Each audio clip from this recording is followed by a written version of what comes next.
अभिवादन स्वीकार कीजिए ब्रजेश मिश्रा का। और आप देखना शुरू कर चुके हैं द डिबेट। बहनों भाइयों, एक रात में ही सोशल मीडिया की दुनिया में भूचाल आ गया, भूकंप आ गया, सुनामी आ गई। ट्विटर बिक गया है।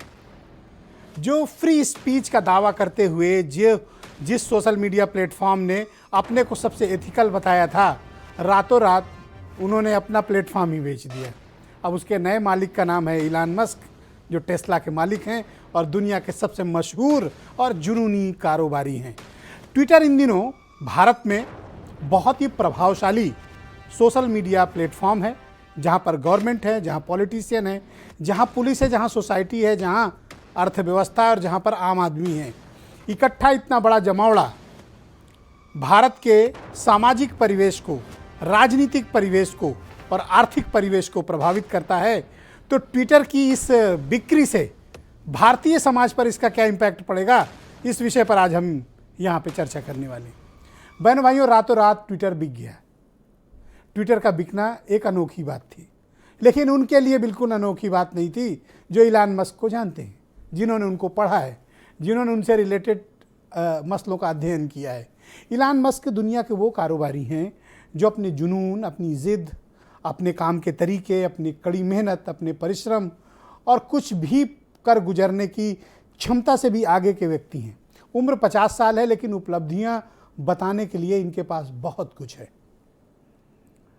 4 अप्रैल को जब पहली बार दुनिया को ये पहली बार ऑफिशियली पता चला कि इलान मस्क ने ट्विटर के 9.2% शेयर रातों रात उठवा लिए, ट्विटर इनकॉर्पोरेशन में खलबली मच गई।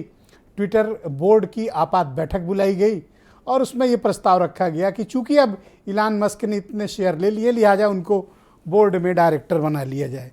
लेकिन शायद ट्विटर बोर्ड ने इलान मस्क को अंडर एस्टिमेट किया और उनके इरादे समझ नहीं पाए। तो जैसे ही ये प्रस्ताव इलान मस्क के पास गया, उन्होंने इसे रिफ्यूज़ कर दिया कि वो कंपनी बोर्ड का निदेशक नहीं बनेंगे। और उसके दूसरे ही दिन उन्होंने एक बड़ा प्रस्ताव New York stock exchange, Twitter company और पब्लिक डोमेन में डाल दिया। फाइलिंग कर दी स्टॉक एक्सचेंज में कि वे ट्विटर का अधिग्रहण करना चाहते हैं और प्रति शेयर $54 कैश देने को तैयार हैं। उस वक्त तकरीबन $43 प्रति शेयर के आसपास ट्विटर की कीमत थी। लिहाजा तकरीबन उम्मीद की जा रही थी कि 43 अरब डॉलर पर की तक ये डील जाएगी। तब ट्विटर ने ये तय किया कि किसी भी कीमत पर वो अपना प्लेटफॉर्म इलान मस्क को नहीं बेचेंगे। कॉर्पोरेट लैंग्वेज में एक भाषा बोली जाती है, पॉइजन पिल। जब कोई आपकी कंपनी को जबरिया अधिग्रहित करने की कोशिश करे तो इस प्रणाली का इस्तेमाल किया जाता है। ये एक कॉर्पोरेट स्ट्रेटजी है अधिग्रहण से बचने की, उसको पॉइजन पिल कहा जाता है कॉर्पोरेट भाषा में। ट्विटर ने ये पिल भी खा ली, जहर पी लिया, लेकिन वो जहर भी काम नहीं आया क्योंकि उनको इलान मस्क के तरीके पता थे। इलान मस्क ने इतने ज़्यादा कीमत रख दी ट्विटर के प्रति शेयर की कि जितने भी शेयर होल्डर्स थे उनका बहुत बड़ा दबाव ट्विटर कंपनी पर पड़ा और इसे बेचने के लिए उन्हें मजबूर होना पड़ा। और कल रात में जब फाइनल मीटिंग हुई तो $43 बिलियन की जगह इलान मस्क ने उनको $1 बिलियन ऐसे ही दे दिया। यानी 44 बिलियन पर ये कंपनी रातों रात खरीद ली गई। ओवरनाइट प्रेस स्टेटमेंट जारी हो गया और आज जब अभी थोड़ी देर पहले न्यूयॉर्क स्टॉक एक्सचेंज भारतीय समय के हिसाब से 7 बजे खुला है, यानी अब से 1 घंटे पहले, वहाँ आधिकारिक तौर पर ये सूचना दे दी गई है कि ट्विटर अब पब्लिक नहीं रहा, ट्विटर प्राइवेट हो गया है और वो अब इलान मस्क की संपत्ति है। ये तो हुआ बैकग्राउंड बहनों भाइयों तकनीकी तौर पर। लेकिन 21 करोड़ यूजर बेस वाला ये बेहद ताकतवर सोशल मीडिया प्लेटफॉर्म, इसके प्राइवेट होने से, यानी इलान मस्क के मालिक होने से क्या परिवर्तन आने वाला है। इलान मस्क जब सार्वजनिक बयान देते हैं, ट्वीट करते हैं, तो ये लिखते हैं कि वो फ्री स्पीच के बड़े समर्थक हैं। लेकिन जो भी अमेरिका के लोग हैं या जो भी उनका इतिहास है, वो जिस प्रकार का जुनून रखते हैं, जिस प्रकार की जिद रखते हैं और जिस तरह से वो सोशल मीडिया पर रिएक्ट करते हैं, ऐसा प्रतीत होता है कि आने वाले वक्त में वो इस माध्यम का इस्तेमाल उन सब चीज़ों के लिए करेंगे जो अब तक ट्विटर किन्हीं वजहों से नहीं कर पाया था।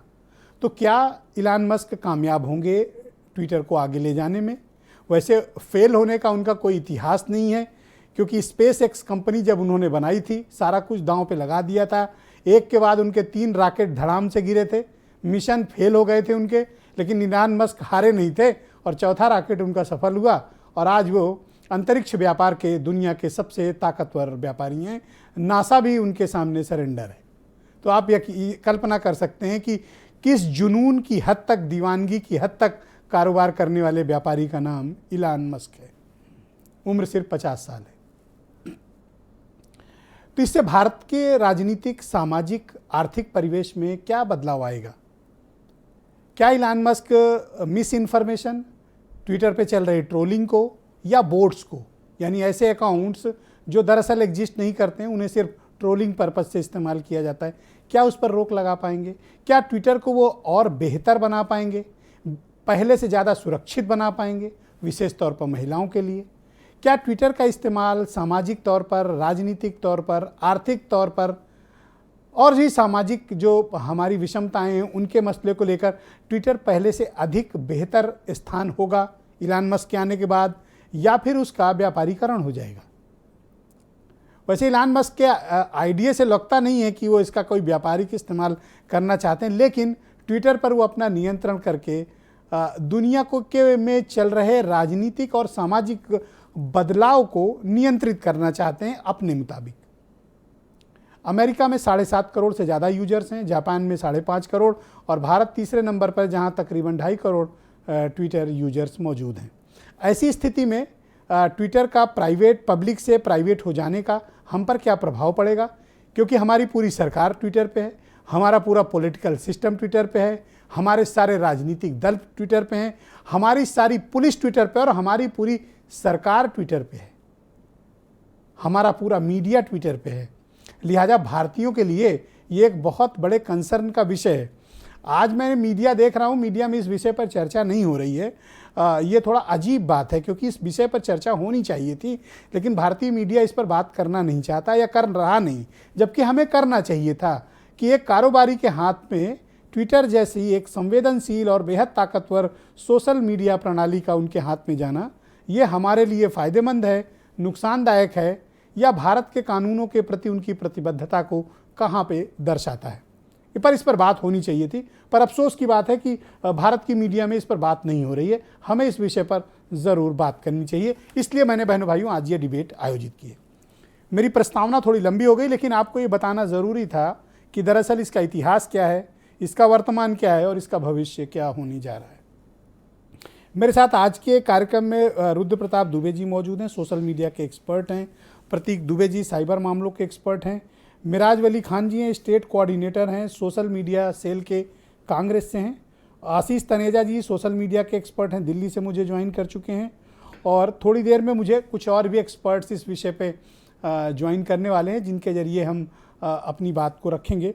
और थोड़ी देर बाद कू के CEO भी हमें शायद ज्वाइन करेंगे, रुद्र प्रताप जी, तो हम उनसे भी बात करेंगे कि भाई अब तो कंपटीशन थोड़ा तगड़ा हो गया है, तो वो भी बात सामने आ गई है। बहुत शुक्रिया, धन्यवाद आप सभी का। अनिरुद्ध प्रताप सिंह सोशल मीडिया प्रभारी हैं आम आदमी पार्टी के, वो भी मुझे जुड़ गए हैं। तो आज मैंने थोड़ा पारंपरिक डिबेटर से हट के आप सब लोगों को बुलाया है, क्योंकि आप सब लोग सोशल मीडिया अपनी अपनी पॉलिटिकल पार्टीज़ के लिए, अपने अपने लोगों के लिए इस्तेमाल करते हैं, तो आप लोग ज़्यादा बेहतर तरीके से बता पाएंगे इस हुए बदलाव के बारे में। रुद्र प्रताप जी, बहुत स्वागत आपका। आप मुझे बताइए कि अब इलान मस्क ने खरीद लिया है, यानी अब ये उनकी पर्सनल प्रॉपर्टी हो गई है ट्विटर, क्या बदलाव आप महसूस करते हैं? अभिजीत जी, पहले तो आपको धन्यवाद कि इस तरीके के मुद्दे पे आप इतनी बड़ी डिबेट करा रहे हैं। 1 घंटे इस पर चर्चा कराना बड़ी बात है। देखिए, स्टार्ट करते हैं। अगर इसकी शुरुआत को देखें तो एलन मस्क ने जब इसके लिए सोचा होगा, तो मुझे लगता है कि सबसे पहला उनका आइडिया यही रहा होगा कि कैसे नंबर 2 के जो सबसे अमीर व्यक्ति हैं, जो अमेजन का मालिक हैं, और उनको कैसे वो ओवरटेक कर पाए। देखिए, जेफ बेजोस के पास सिर्फ अमेजन नहीं है, उनके पास वॉशिंगटन पोस्ट भी है, जो बहुत बड़ा न्यूज़पेपर है। और ये समझ में आता है कि जिसके पास न्यूज़पेपर या मीडिया की ताकत है, और एलन मस्क उसके बिना नहीं जीत पाएंगे अगर आपके पास मीडिया नहीं है इस तरीके से। मतलब कारोबार करना है तो मीडिया होनी चाहिए जी, खासकर जिससे आपका मुकाबला है, अगर उसके पास इतना ताकतवर मीडिया है। एलन मस्क ने बहुत अच्छा दांव खेला इंटरनेट के ऊपर। वो जान रहे थे ट्विटर कैसे पब्लिक पॉलिसी को प्रभावित कर रहा है, किस तरीके से सभी देशों के लमसम राष्ट्राध्यक्ष उसके पास हैं, राजनीतिक दल उसके पास हैं, पुलिस उसके पास है, प्रशासन उसके पास है। ऐसे देश कहाँ पे ट्विटर का कार्यालय और कहाँ गाजीपुर में लोग हैशटैग कर रहे हैं। तो इतना लंबा जब उसके पास पावर की चीज़ थी तो एलन मस्क को उधर जाना ही जाना था, किसी भी कीमत पे जाना था। और मुझे लगता है ये एक अच्छा फैसला है। देखिए, इसको निगेटिविटी के लेके कई बातें हो सकती हैं। एलन मस्क ने जो शुरुआती अपने वो प्राथमिकताएं गिनाई हैं, उन्होंने कहा ये फ्री स्पीच पे काम करेंगे। अब ये भी देखना पड़ेगा फ्री स्पीच में वो अभद्र भाषा जो लगातार उपयोग होती रही है, जिसके ऊपर लगातार लोग कहते रहते हैं, क्या कहीं वो ज़्यादा बढ़ तो नहीं जाएगी, इस पर भी ध्यान रखना पड़ेगा। एलन मस्क ने कहा है कि बोट अकाउंट पे वो रोक लगाएंगे। यहाँ ये भी देखना पड़ेगा कि वो सारे सेलिब्रिटीज जिन्होंने बोट अकाउंट की मदद ली है।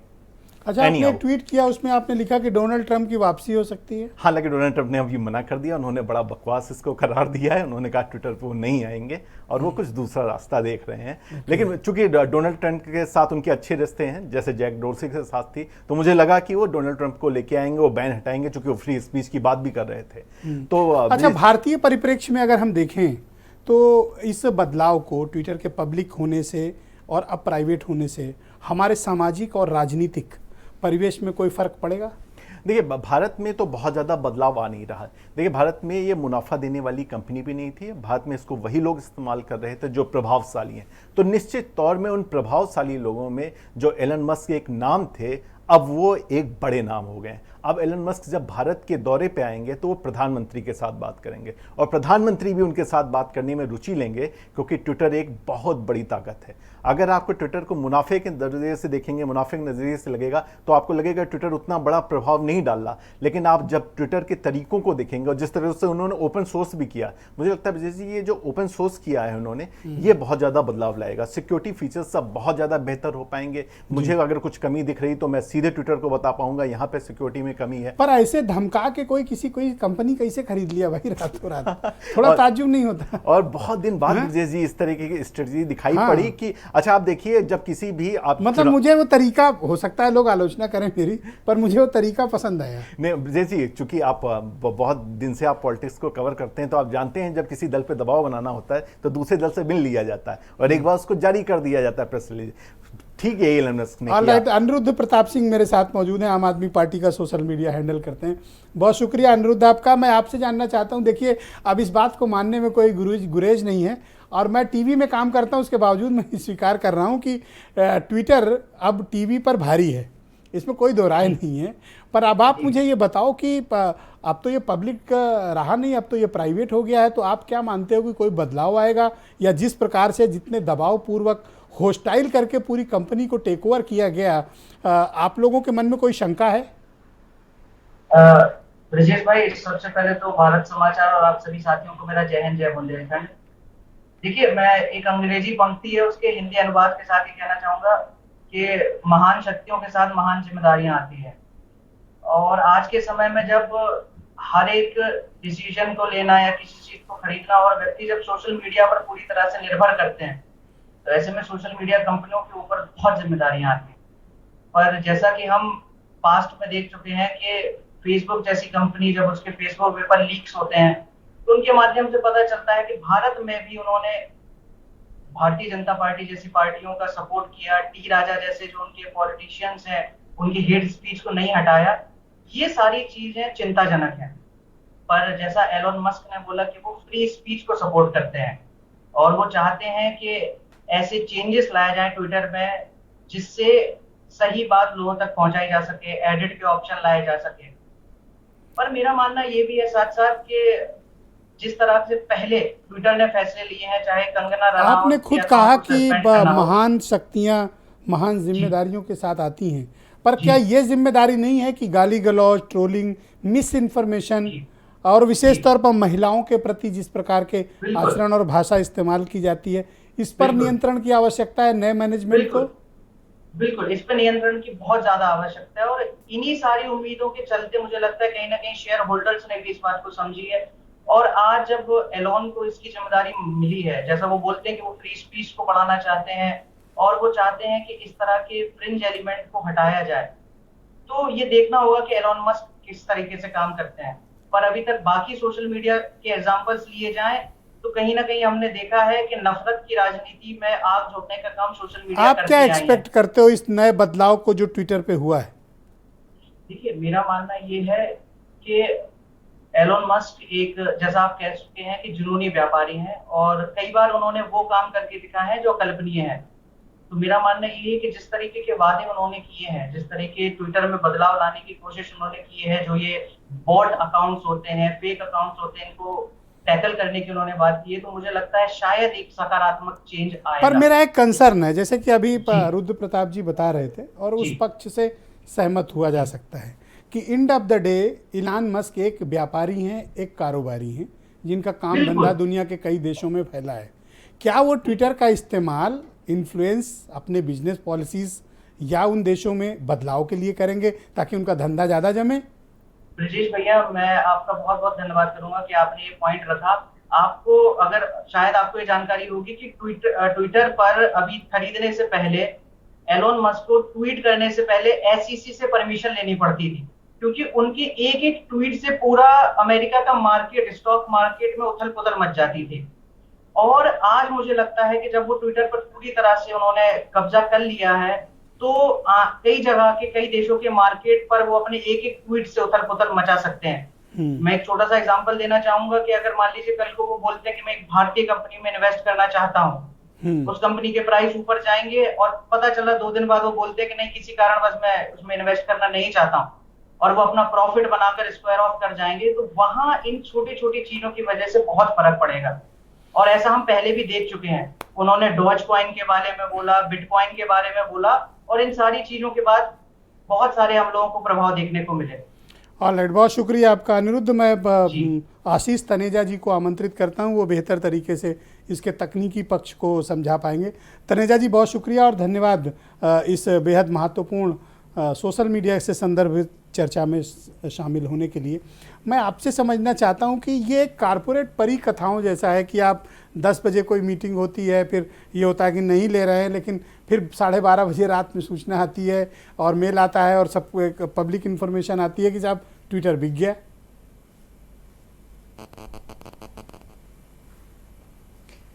जी ब्रिजेश जी, धन्यवाद। सारे श्रोताओं को मेरा नमस्कार। और पहले देखिए जी, मैं इसको जवाब को दो हिस्सों में अलग अलग करना चाहूँगा। कि पहली चीज़, जैसे सब ने कहा है, आपने बार बार कहा है कि एलोन मस्क एक व्यापारी हैं। एलोन मस्क को ऐसी क्या ज़रूरत पड़ी कि उन्हें एक सोशल मीडिया प्लेटफॉर्म खरीदने की ज़रूरत पड़ी और 44 अरब में खरीदने की ज़रूरत पड़ी जी। तो ऐसा क्यों, जबकि उनका मेन लाइन ऑफ बिजनेस अलग है? तो पहली चीज़ इसमें यह है कि अगर आप ट्विटर का थोड़ा सा पिछला 1.5-2 साल देखें तो ट्विटर का जो कमज़ोर पक्ष आ रहा था वो उनके नए टेक्नोलॉजिकल इन्वेंशंस की तरफ, और उनकी जो एक बिजनेस स्ट्रैटेजी जो कि कमज़ोर पड़ रही थी कहीं ना कहीं, जिसके कारण उनके सीईओ का बदलाव भी हुआ था। एक वो कारण है कि एलोन मस्क क्योंकि टेक्नोलॉजिकली बहुत साउंड है। दूसरा, दैट उनका जो आज की तारीख में अगर हम बात करें तो जो सबसे बड़ा कंपटीशन है वो जेफ बीजोस के साथ है कहीं ना कहीं। जी। अब जेफ बीजोस जो हैं, उनकी सबसे बड़ी जो स्ट्रेंथ है या उनका जो सबसे स्ट्रॉन्ग पॉइंट है वो है उनके पास यूज़र डेटाबेस।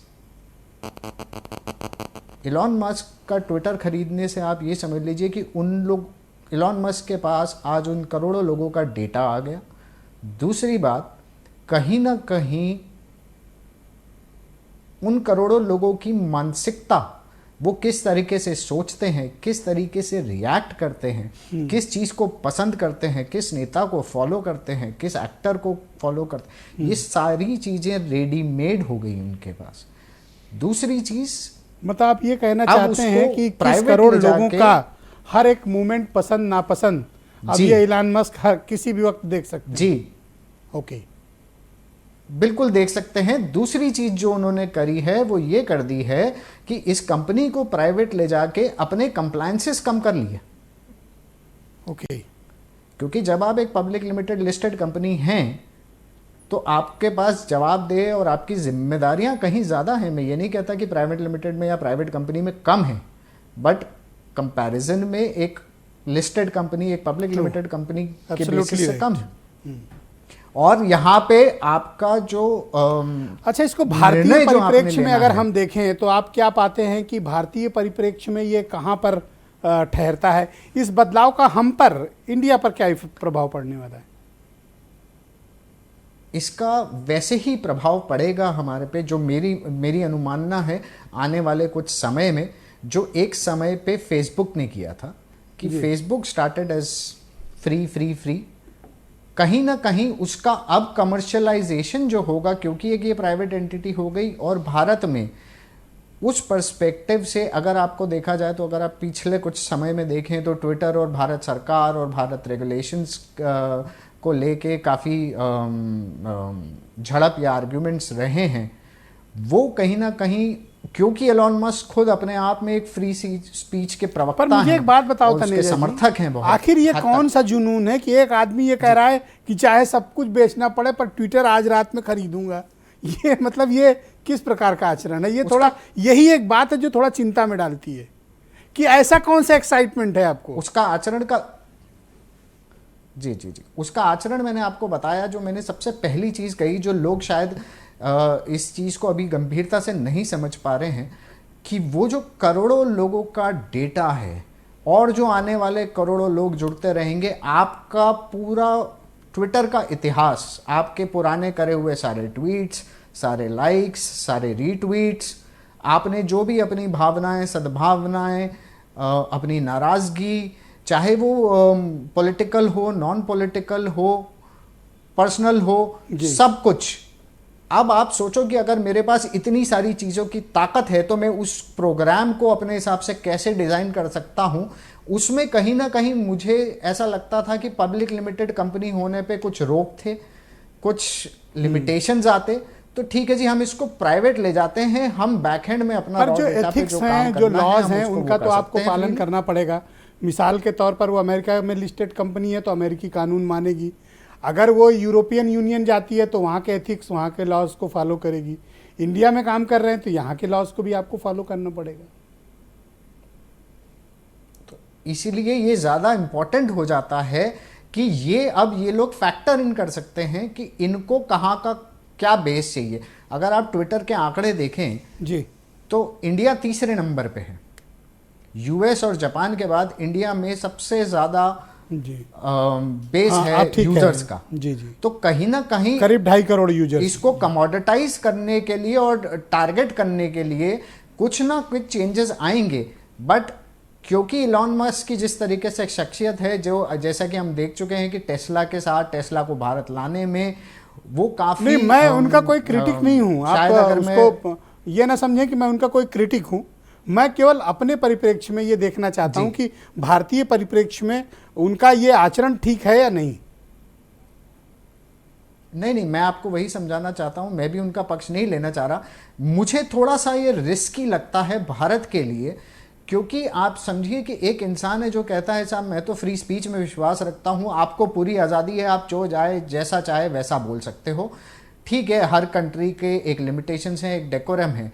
बट जैसा और आपने खुद मेंशन किया कि अगर आज की तारीख में मुझे किसी नई घटना के बारे में जानना है तो मैं टीवी बाद में खोलूंगा, मैं ट्विटर पहले खोलूंगा। करेक्ट, मैं तो खुद स्वीकारता हूं कि ट्विटर टीवी पर भारी है। तो हाँ, तो वो जो फ्लो है इंफॉर्मेशन का, जो स्पीड का फ्लो है, वो अगर एलॉन मस्क एक इंसान कंट्रोल कर रहा है और जिसमें उसके पास बीइंग अ प्राइवेट लिमिटेड, उसके पास वो ताकत आ जाती है कि वो उसको जैसे चाहे मरोड़ तोड़ सकता है। ज़्यादा से ज़्यादा क्या होगा, किसी देश में कोई प्रॉब्लम हुआ, एक फाइन लगा दिया, कुछ हुआ, उससे ज़्यादा करोड़ों अरबों रुपए वो वैसे कमा जाएगा। करेक्ट, ऑल राइट, बहुत शुक्रिया आपका। मैं मिराज वली खान साहब मौजूद हैं मेरे साथ, कांग्रेस के सोशल मीडिया सेल के स्टेट कोऑर्डिनेटर हैं। मिराज भाई, बहुत शुक्रिया आपका, धन्यवाद कार्यक्रम में ज्वाइन करने के लिए। मेरा प्रश्न है आपसे कि ट्विटर के मालिक बदल गए हैं, अब ये पब्लिक नहीं बल्कि ये इलान मस्क की संपत्ति हो गई है, तो अब आप क्या बदलाव महसूस करते हैं कि इंडियन कंटेस्ट में या राजनीतिक रूप से आप लोगों के मन में कोई शंका है?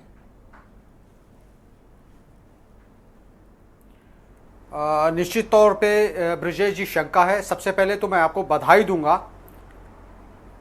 सबसे पहले मैं आपको बधाई दूंगा कि आपने इस मुद्दे पर चर्चा करने की बारे में सोचा और चर्चा करी। जैसे अभी आपने कहा कि बड़े अफसोस की बात है कि नेशनल टीवी पे कहीं पे इस पे डिबेट नहीं हो रही है। तो हमारे देश में इस समय किसी भी अहम मुद्दे पर किसी भी विषय पर चर्चा नहीं हो रही है। खैर, अब हम आते हैं ट्विटर पर। आपने जो सवाल किया तो हमें एक आशंका है, हमें एक थोड़ा सा डर सा सता रहा है कि जिस तरह से ये ऐलान हुआ है, एलॉन मस्क ने जिस तरह से रातों रात ट्विटर को खरीदने की सोची और उसके बारे में उसको जिस तरह से करा, हॉस्टाइल करके, हॉर्स ट्रेडिंग करके, हम अभी तक जो ट्विटर के ओनर थे उनकी जो विचारधारा है, अगर आप उस पर गौर करें तो वो लिबरल विचारधारा के माने जाते रहे और उन्होंने इसको करके भी दिखाया है। इसके परिणाम स्वरूप जब मौका पड़ा तो उन्होंने डोनाल्ड ट्रंप जैसी बड़ी हस्ती का ट्विटर अकाउंट सस्पेंड कर दिया। एलॉन मस्क के आने के बाद एलॉन मस्क ने ट्रंप से ट्विटर पर वापस आने के लिए बात कही है, क्योंकि एलॉन मस्क कैपिटल सोच के व्यक्ति और एक कारोबारी सोच का व्यक्ति दुनिया भर में मशहूर है। जब एक कारोबारी व्यक्ति ऐसे किसी प्लेटफॉर्म पे आ जाता है तो निश्चित तौर पे एक दुनिया भर में इस बात की एक शंका पैदा हो जाती है, और ख़ास तौर से हमारे देश में, कि वो अब अपने तौर पर और ख़ास तौर से वो इस ट्विटर को भी अगर ख़रीद रहा है तो उसका सबसे पहला जो विचार आया है वो प्रॉफिट को लेकर आया है। उन्होंने प्रॉफिट को देखा है और उन्होंने प्रॉफिट के लिए इस कंपनी को टेक ओवर करने की सोची है। लेकिन प्रॉफिट कोई खास नहीं है इस कंपनी में। से प्रॉफिट के मामले में बहुत कोई लुक्रेटिव कंपनी नहीं है ये। अगर आप पैसा कमाना चाहते हैं तो ट्विटर कोई बहुत अच्छी कंपनी नहीं मानी जाएगी, अगर पैसा कमाना चाहते हैं। ब्रिजेश जी, ऐसा लग रहा है, मगर एलॉन मस्क अगर किसी क्षेत्र में कदम रखता है और वहां पर आप ये सोचें कि प्रॉफिट नहीं होगा तो ये हमारा मानना गलत हो सकता है। ठीक, एलॉन मस्क आए इसीलिए हैं, कितना डर है कारोबार, अच्छा प्रॉफिट कमा सकते हैं। सोचिए कि उस आदमी ने अंतरिक्ष में कब्जा कर लिया है जी, उस आदमी ने अंतरिक्ष पे कब्जा कर लिया है। हाँ बिल्कुल, हमें ब्रिजेश जी डरना चाहिए। ब्रिजेश जी, ये कोई छोटी बात नहीं है। करेक्ट। जिस तरह से इन्होंने ये घटनाक्रम हुआ है और एक कारोबारी व्यक्ति इस क्षेत्र में आता है तो निश्चित तौर पे हमें डरना चाहिए। एक आदमी के हाथ में इतना बड़ा प्लेटफॉर्म चला जाएगा और वो किस तरह से इसको यूज करेगा, इसके लिए सच में हम लोगों को सोचना चाहिए। करेक्ट। आप अगर भारतीय राजनीति के परिप्रेक्ष्य में कह रहे हैं तो भी हमें डर है। भारतीय राजनीति में जो मौजूदा सरकार है वो किस तरह से हमारे अपने इंस्टीट्यूशन को कब्जाने की कोशिश कर रही है। पर ये देखना पड़ेगा कि इलॉन मस्क के सरकारों के दबाव में आते हैं कि नहीं आते हैं, ये भी थोड़ा देखना पड़ेगा। एलॉन मस्क सरकारों के हर उस सरकार के दबाव में आएंगे जो उन्हें अच्छा ऑफर करेगा प्रॉफिट के लिहाज से। वैसे अमेरिका के जो बड़े कारोबारी हैं वो सरकारों को ज्यादा मुंह लगाते नहीं हैं, उनका इतिहास थोड़ा अलग किस्म का होता है।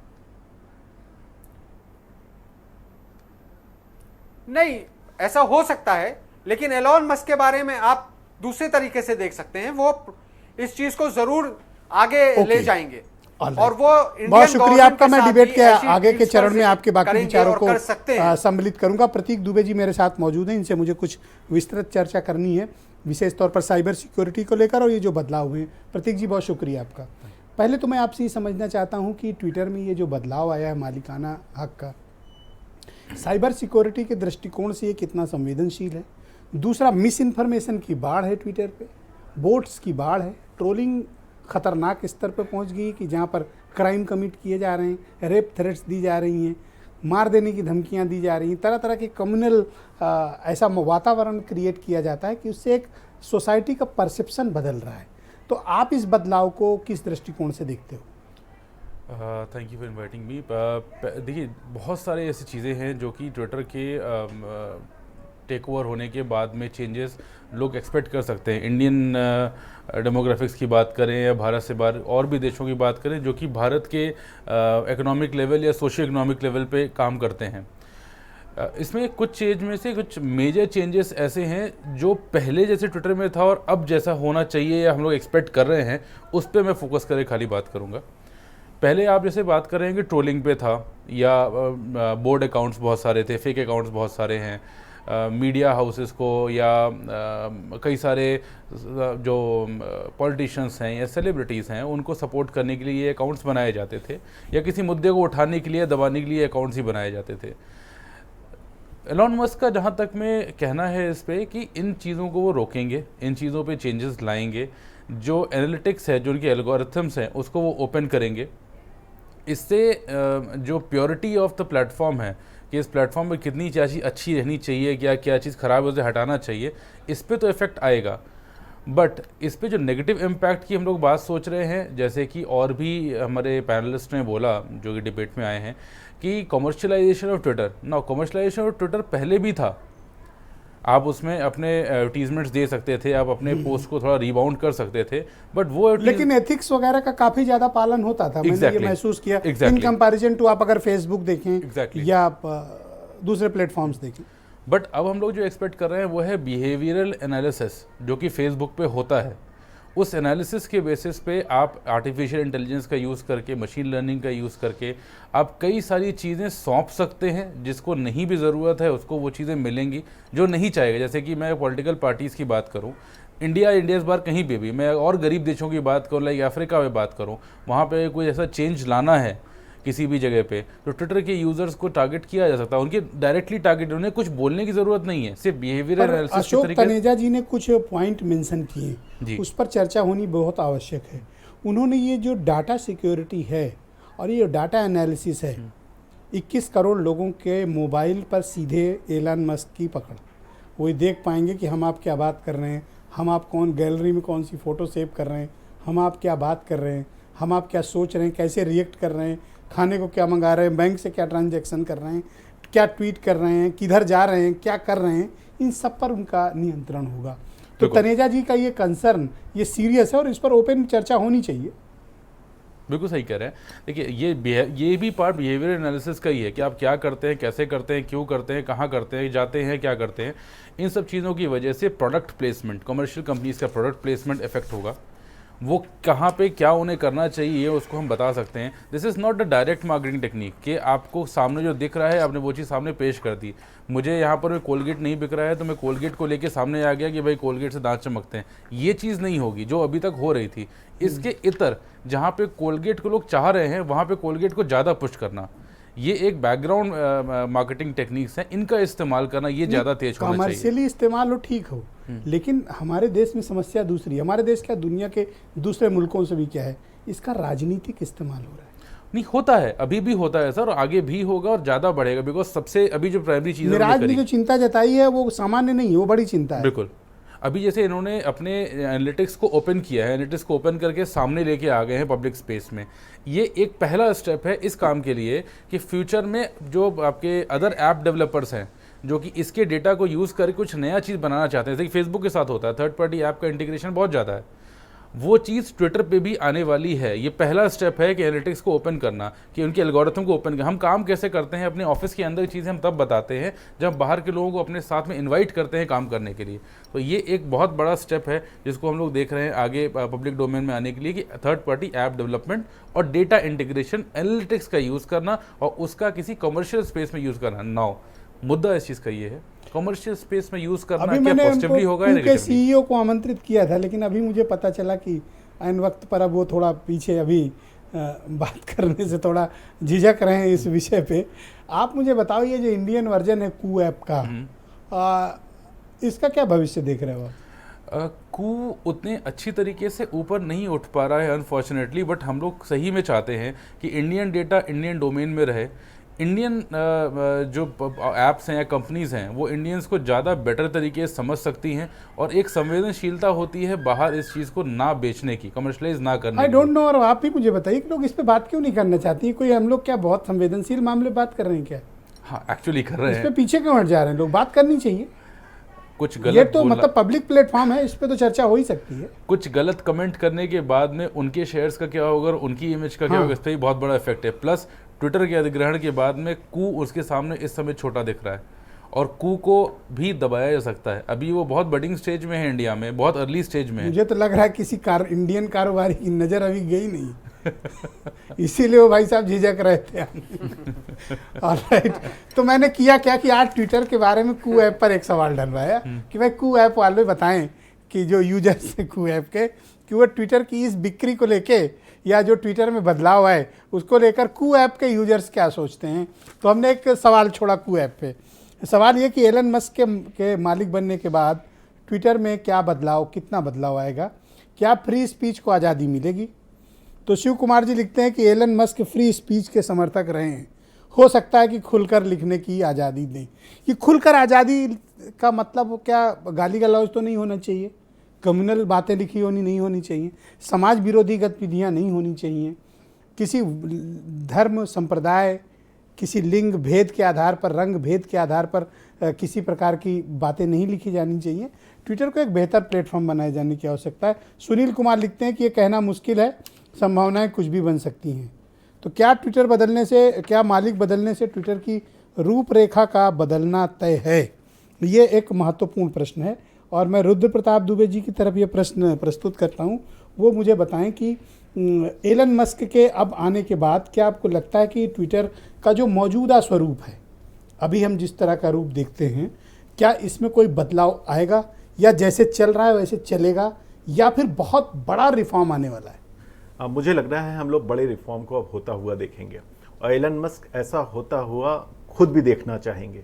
अगर वो आए हैं तो वो चाहेंगे कि बदलाव हो। हाँ, इतना पैसा मनोरंजन के लिए तो कोई नहीं खर्च करेगा। बिल्कुल जाहिर तौर पे। और आप देखें कि हम लोग एलन मस्क पे जितनी बातें कर रहे हैं, अमेरिका उतना उत्साहित नहीं है।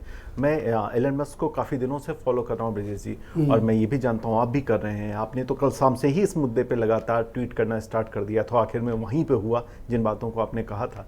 तो एलन मस्क को जब मैंने फॉलो करना स्टार्ट किया तो मैंने देखा कि उनके ऊपर जितने भी अमेरिकन न्यूज़पेपर्स के एडिटोरियल आर्टिकल आते हैं, सब उनकी आलोचनाओं से भरे से रहते हैं। सब बताते हैं कि कैसे उनके इलेक्ट्रिकल व्हीकल की जो बैटरीज होती हैं वो पर्यावरण को नुकसान पहुंचा रही है। कोई बता रहे हैं उन्होंने अंतरिक्ष में कचरा फैलाना शुरू कर दिया, उनके सैटेलाइट वहाँ पे कचरा फैला रहे हैं वो, जो किसी काम के नहीं रह गए। कोई बता रहे हैं क्रिप्टो माइनिंग से उन्होंने बहुत ज़्यादा नुकसान पहुँचा रहे हैं। इवन आज भी जब व्हाइट हाउस से पूछा गया कि ट्विटर इंक को खरीद लिया एलन मस्क ने, क्या कहना, तो उन्होंने कुछ नहीं कहा। उन्होंने कहा कि जो बाइडेन साहब ट्विटर की शक्ति को लेकर अभी भी गंभीर हैं और चाहते हैं उसको हाँ, थोड़ा मैंने व्हाइट हाउस की प्रेस सेक्रेटरी का स्टेटमेंट सुना, कोई उत्साह नहीं दिखा। आपकी बात सही है जी, कोई उत्साह वहां पे, बल्कि वो अलर्ट ज्यादा दिख रहे हैं। एग्जैक्टली। तो जो भी एलन मस्क को जानता है वो जानता है उन्हें रोमांचक चीजें करना पसंद है। जिस तरीके से वो चीजों को लेके आए हैं, जैसे सुनने में बहुत अच्छा लगता है फ्री स्पीच। अभी भी ट्विटर पे फ्री स्पीच थी, थोड़ा बहुत सरकार की बंदिश थी, लेकिन फ्री स्पीच को मैं थोड़ा सा हमेशा सहम जाता हूं जब फ्री स्पीच की बात होती है। आप मुझे बताओ, ये बंदा ट्विटर के पीछे क्यों पड़ गया? मुझे यही लगता है ब्रजेश जी, चूंकि मीडिया पे काबू करना है, और ऐसी मीडिया पे जो इंटरनेशनल है, आपके पास डेटा आ रहा है, मीडिया के साथ डेटा। अभी आप मीडिया सिर्फ खबरों को देने के लिए इस्तेमाल करते हैं, लेकिन अब आपके पास डेटा, आपके पास मेरी पसंद नापसंद है। अब आपके प्रधानमंत्री, राष्ट्रपति भी मुझसे मिलना चाहेंगे, क्योंकि मेरे पास एक बड़ा डेटा है। तो वो जो ताकत होती है, आपको पैसे के साथ ताकत मिले आवश्यक नहीं है, लेकिन ताकत के साथ पैसा जरूर मिल जाता है। तो एलन मस्क का वो व्यापारी बन चुके हैं जिनके पास अब ताकत भी है और पैसा भी है। अब वो रूल करना चाहेंगे वर्ल्ड पे। और मुझे लगता है क्या टेस्ला पे फ्री स्पीच उतनी लागू है जितनी वो ट्विटर पे बात कर रहे हैं? पहले उनको ध्यान देना पड़ेगा, टेस्ला में फ्री स्पीच की उतना नहीं है। दूसरी बात, बोट अकाउंट्स पे बात करना बहुत अच्छी बात है, लेकिन जब एकदम से आपके फेक जो फॉलोअर्स हैं वो घटेंगे ट्विटर पे, जब बड़े सेलिब्रिटीज के, तो वो कितना उत्साहित रहेंगे ट्विटर को लेकर, ये भी एलन मस्क को देखना पड़ेगा। इसका भी एक बहुत बड़ा साइडबैक आने वाला तो है। लोगों के पास विकल्प क्या है ट्विटर का? आज तक मुझे तो नहीं लगता कि ट्विटर का कोई अल्टरनेट मीडियम है, नहीं है, मुझे तो नहीं लगता। ब्रजेश जी, सबसे बड़ी दिक्कत यही है, अगर हम व्हाट्सएप की बात करें, हम ट्विटर की बात करें, व्हाट्सएप इसीलिए हिट है। व्हाट्सएप ये और भी वो पर्सनलाइज आइटम है, वो मतलब आप मैसेजिंग आइटम, लेकिन मैं बोल रहा हूं कि व्हाट्सएप के हिट होने का एकमात्र वजह है क्योंकि वो आप भी इस्तेमाल करते हो, मैं भी इस्तेमाल करता हूं। ट्विटर भी इसीलिए हिट है क्योंकि वो लोगों की पहुंच में है। आपके जो इंडियन ऐप हैं, मेक इन इंडिया, अगर मुझे लगता है सबसे ज्यादा फेल है तो इंटरनेट के मीडियम पे। हम कोई भी एक ऐसा भी ऐप नहीं जनरेट कर पाए इतने दिनों में। ये कू ऐप के बारे में आप क्या सोचते हो? नहीं, मुझे लगता है विजय जी बहुत बहुत सुधार किया जा सकता है। रिफ्रेशिंग रेट बहुत कम है, रिफ्रेश बहुत देर में हो रहा है। जो हैशटैग आ रहे हैं, मुझे लग रहा है वो ट्विटर को सीधे सीधे फॉलो कर रहे हैं। कुछ भी नया नहीं है, ऐसी वॉइस टाइपिंग की सुविधा नहीं है। बहुत सी ऐसी मैं आपको कमियां बता सकता हूं जिसपे कू पे काम करना चाहिए। कू सीधे उन्हीं चीजों, मैं भी इस चीज़ पे कमेंट करूंगा, सॉरी मैं बीच में इंटरवीन कर रहा हूँ। इवन कू का लोगो भी ट्विटर से ही प्रेरित है। बाकी और चीज़ों की बात अलग, प्लीज कंटिन्यू। और अगर आप चाहते हैं कि कू इंडियन ऐप करके आप प्रचारित कर रहे हो, प्रधानमंत्री जी नहीं है उस पर, तो आपको सोचना पड़ेगा। 3 या 4 बड़ी ऐसी चीजें हैं जिसपे कू को काम करना पड़ेगा। और मुझे लगता है कू को बात करना चाहिए पहले साइबर एक्सपर्ट के साथ, सोशल मीडिया एक्सपर्ट के साथ लगातार बात करना चाहिए। वो जो उन्होंने अपने तुरंत ही उन्होंने ट्विटर की तरह ब्लू टिक है और इनके यहाँ तो येलो टिक्स होता है, वो देने स्टार्ट कर दिए। उसकी बजाय वो लोगों से बात करने, संवाद के नए रास्ते खोलें तो ज़्यादा बेहतर हो सकता है विजय जी। पर जिस तरह के मसले निकल कर सामने आए हैं, अब आप क्या उम्मीद करते हैं कि ट्विटर भारतीय परिवेश को पहले से ज़्यादा प्रभावित करेगा, या थोड़ी भारतीय जो पॉलिटिक्स है, समाज है, उस वो थोड़ा चौकन्ना हुआ इलान मस्क के आने से? नहीं, मुझे लगता है कि भारत अभी समझ रहा है, और खुद जो मुझे जानकारियां थी, इवन यूपी गवर्नमेंट ने भी इसके बारे में आज बात की है। तो ये अच्छी चीज़ें हैं कि भारत समझने की कोशिश कर रहा है क्या क्या चेंजेस आ सकते हैं। लोग एलन मस्क के पुराने आर्टिकल्स को, पुराने इंटरव्यूज़ को देख रहे हैं कि उनका बिहेवियर कैसा रहता है, क्या वो इस तरह की सोच में भी आक्रामक है। तो मुझे लगता है कि बड़ा बदलाव होने वाला है।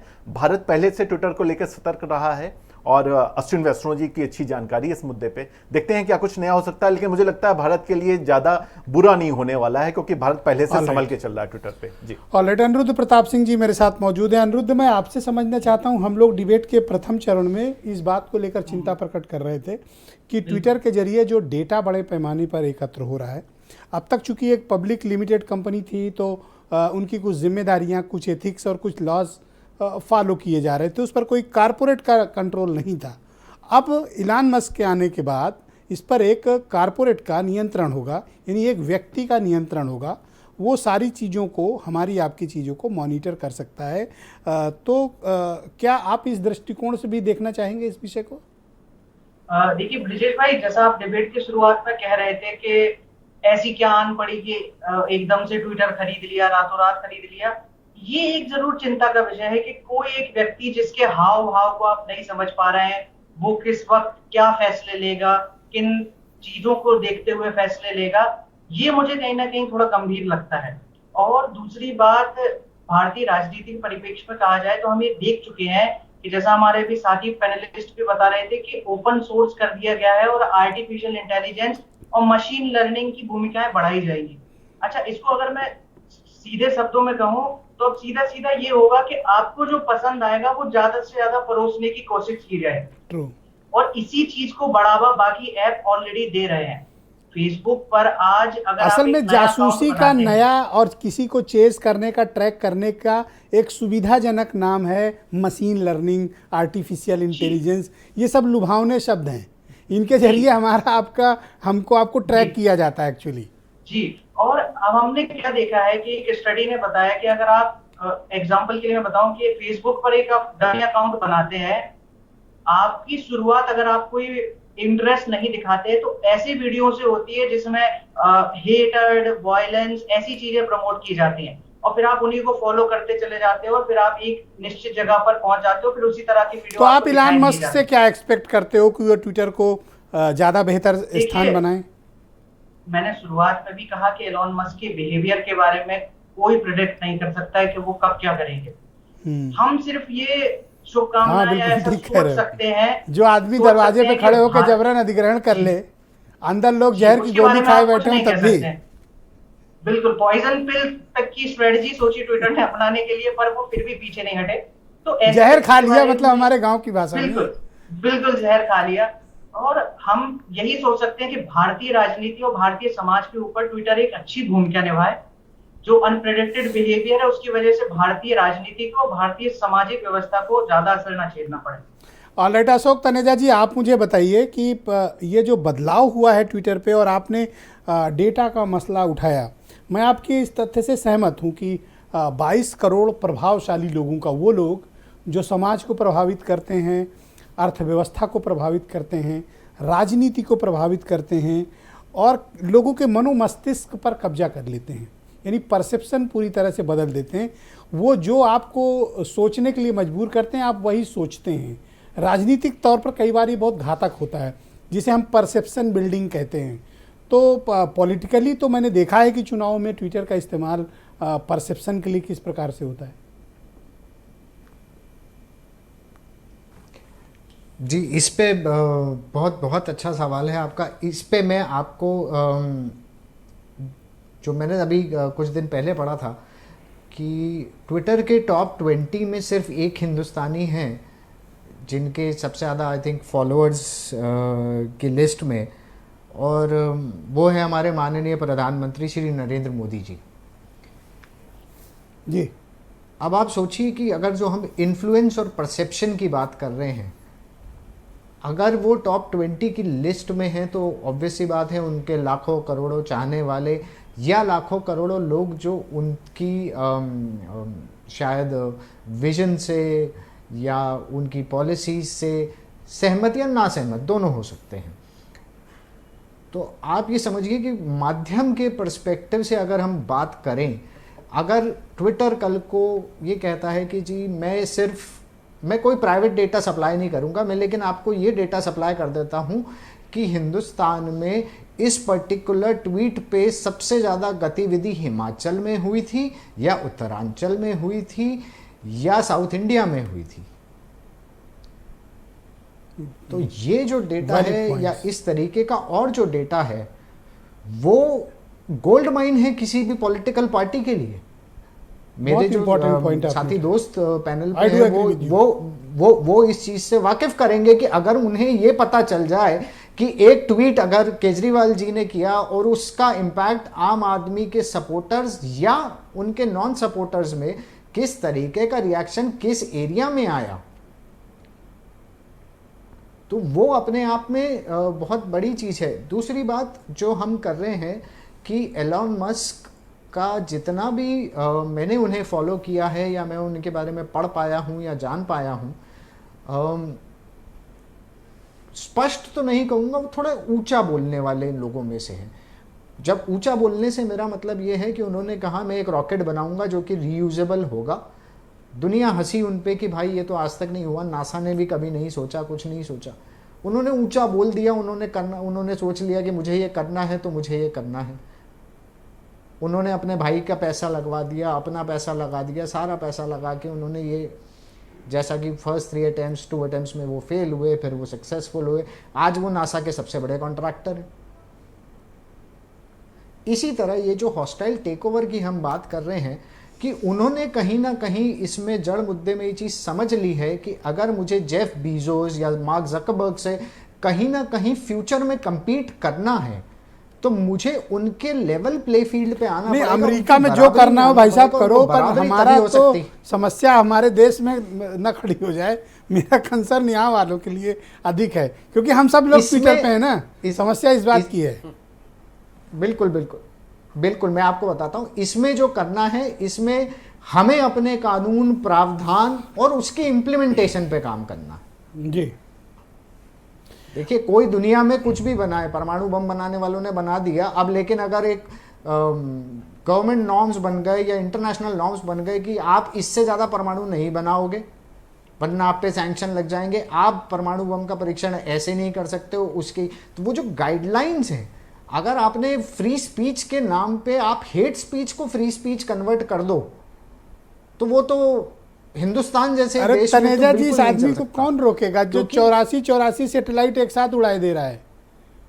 ये कहाँ रुक पाएगा? कोई इंडिया में कोई रोक पाएगा इस तो आदमी देखो को? जी, ऐसा है, नहीं मैं ब्रजेश जी मैं यही कह रहा हूं कि देखो जितनी जरूरत हिंदुस्तान को ट्विटर की है, ट्विटर को भी है हिंदुस्तान की। करेक्ट। क्योंकि मैंने जो बताया आपको कि हम तीसरे नंबर पे हैं यूजर बेस में। तो अगर Agreed. वो कल को मोनेटाइजेशन के लिए जाएगा तो India would be the third biggest market and going forward दुनिया का सबसे बड़ा अरे मार्केट ट्विटर बनेगा हम ये। सब लोगों को बेच आया है तो एलन मस्क को। हिंदुस्तान से हम लोगों के हैंडल भी बेच आया है। बिल्कुल बिल्कुल बिल्कुल। ऑलराइट मेराज जी, आप मुझे बताओ कि आपने जो कंसर्न उठाया उससे सहमत हुआ जा सकता है कि राजनीतिक तौर पर अगर इसका इस्तेमाल हुआ तो ये बेहद घातक भी हो सकता है। डिबेट में कई लोगों ने इस मसले को लेकर बहुत चिंता जताई, स्पेशली तनेजा जी ने जो स्पेसिफिक पॉइंट मेंशन किए हैं। आप क्या एक्सपेक्ट करते हो कि क्या भारतीय कानून को अब देखिए, ब्रजेश और जी- कड़ा करने की आवश्यकता है? बिल्कुल ब्रजेश जी, देखिए इसको वाकई में हम लोगों को बहुत ही गंभीरता से इस पे चर्चा करनी चाहिए। अभी तक जिस तरह से ये सनसनीखेज एक मामला बना हुआ है, एलॉन मस्क ने आके ऐसा ट्वीट कर दिया और उन्होंने फ्री स्पीच की बात करी, और अभी उन्होंने इस तरह से कंपनी को खरीदा, और ये इस तरह से बातें हो रही। लेकिन हमें इस पर गंभीरता से सोचना चाहिए। आपको याद होगा हमारी पार्टी भी इन चीज़ों को बड़ी गंभीरता से लेती है। अभी 5 राज्यों में चुनाव के बाद बाकायदा पार्लियामेंट में सोनिया जी ने फेसबुक वाले मसले को रखा, और उन्होंने बाकायदा ये बात मुद्दा उठाया कि इन्फ्लुएंस होके किस तरह से सोशल मीडिया प्लेटफॉर्म्स ट्विटर और फेसबुक यहां पर काम कर रहे हैं। एक तो विषय ये कि हमें इस पर सोचना चाहिए। दूसरा विषय, अभी हमारे एक साथी ने कू ऐप की बात करी। निश्चित तौर पे हमें इस तरफ भी सोचना चाहिए। भारत एक बहुत बड़ा मार्केट है किसी भी प्रोडक्ट के लिए। जिस तरह से हमारे अभी एक साथी ने कहा कि अगर हमें ट्विटर की ज़रूरत है तो ट्विटर को भी उतनी ही हमारी ज़रूरत है। हम तीसरे सबसे बड़े उनके एक तरह से कह सकते हैं कि कस्टमर्स हैं, कंज्यूमर हैं। हमारे पास कू ऐप जैसा एक प्लेटफॉर्म है जिस पर हमें बहुत अच्छे से तैयारी करनी चाहिए, उसको और अच्छे से बनाना चाहिए। और हमारे पास इतने कंज्यूमर्स हैं, और विदेशों में भी, दुनिया भर में भारतीय जहां जहां रह रहे हैं, उनके माध्यम से, उनके द्वारा अगर हम कू ऐप जैसी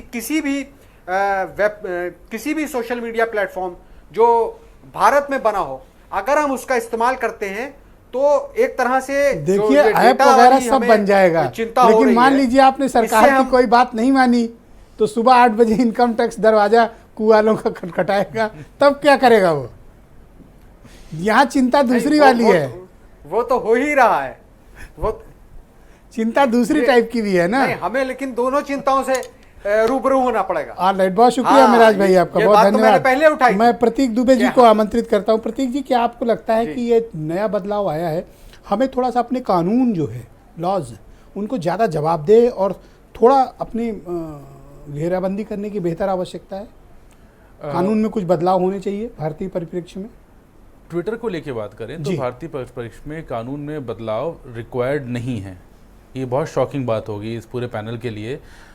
लेकिन ऑल ओवर पूरे इंडिया में जिस हिसाब से सोशल मीडिया का जैसे यूज़ हो रहा है, कंटेंट का एनालिसिस नहीं हो रहा है, उस पर कानून की आवश्यकता ज़रूर है।